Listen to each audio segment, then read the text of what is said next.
Assalamualaikum warahmatullahi wabarakatuh.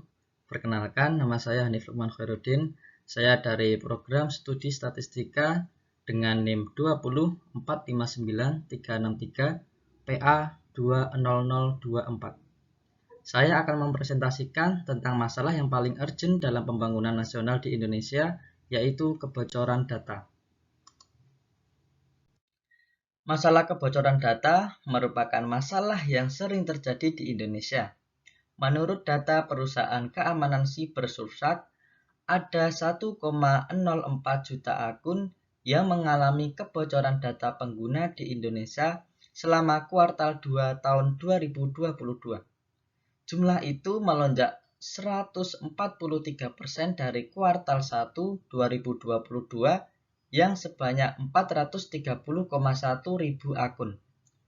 Kasus kebocoran data ini bisa terjadi karena adanya tindakan peretasan yang dilakukan oleh hacker.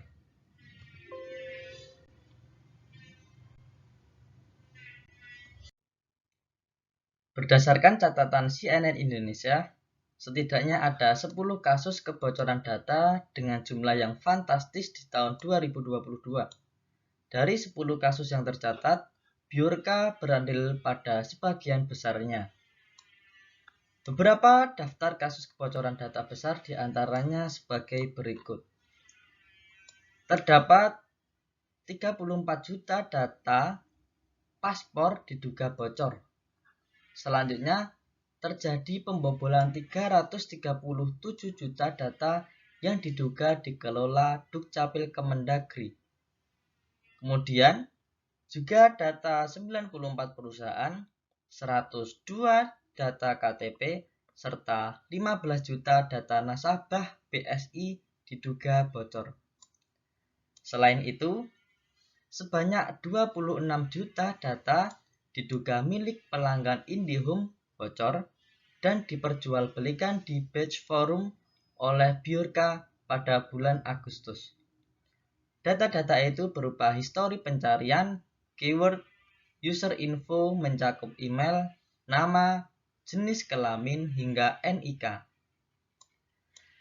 Selanjutnya terdapat 17 juta data diduga pelanggan PLN juga bocor ke forum hacker pada bulan Agustus.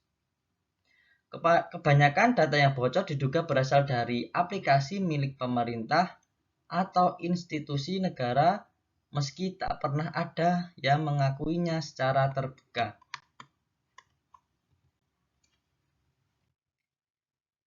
Nah, banyak kasus yang berkaitan dengan penyalahgunaan dan kejahatan data pribadi seperti jual beli data pribadi, penggelapan rekening nasabah, kebocoran data pribadi seseorang yang berakhir dengan aksi penipuan. Kebocoran data salah satunya dapat terjadi pada big data yang dimiliki oleh pemerintah. Baik, apa itu big data? Nah, pada kali ini kita akan mengenal big data terlebih dahulu. Eaton mendefinisikan big data sebagai istilah yang berlaku untuk sesuatu hal yang berkaitan dengan informasi di mana tidak dapat diproses atau dilakukan analisis dengan menggunakan alat tradisional. Big data adalah data yang bervolume sangat besar dengan periode yang sangat cepat sehingga dibutuhkan cara dan alat yang sesuai untuk mendapatkan value dari data yang ada. Big data ini dapat diterapkan dalam berbagai bidang seperti kesehatan, pemerintahan, bisnis, pariwisata, dan bidang-bidang lainnya.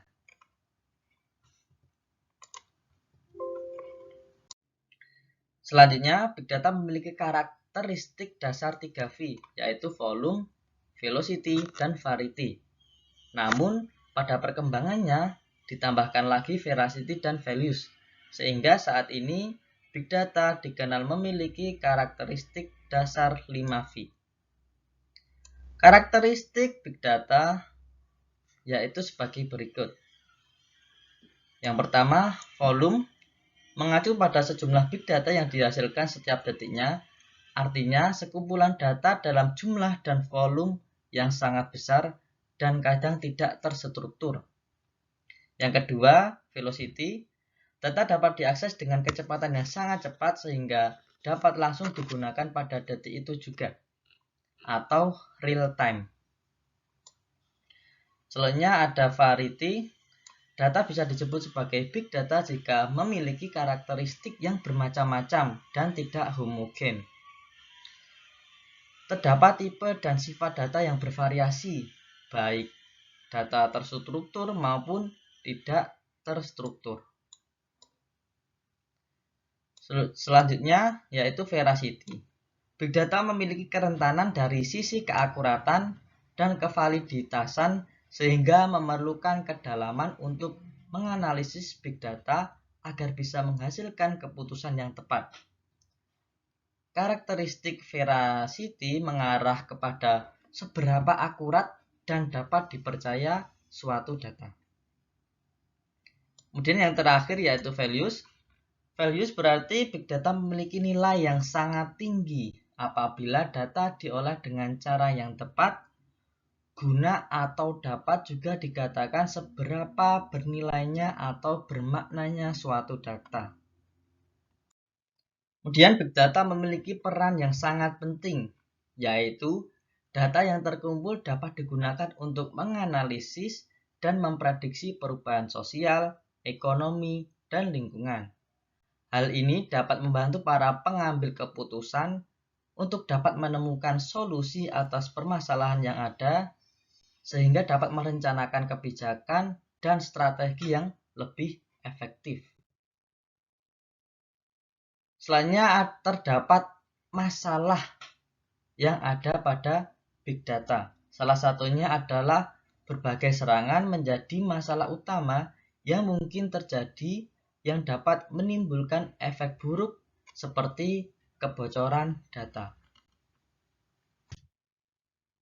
Untuk itu, diperlukan tindakan pencegahan dan pemeliharaan langkah-langkah keamanan guna mengurangi masalah kebocoran data. Yang pertama, persyaratkan keamanan yang tepat dan verifikasi fungsi. Keamanan adalah salah satu aspek utama yang sangat penting untuk membuat fungsi tersebut berfungsi dengan baik.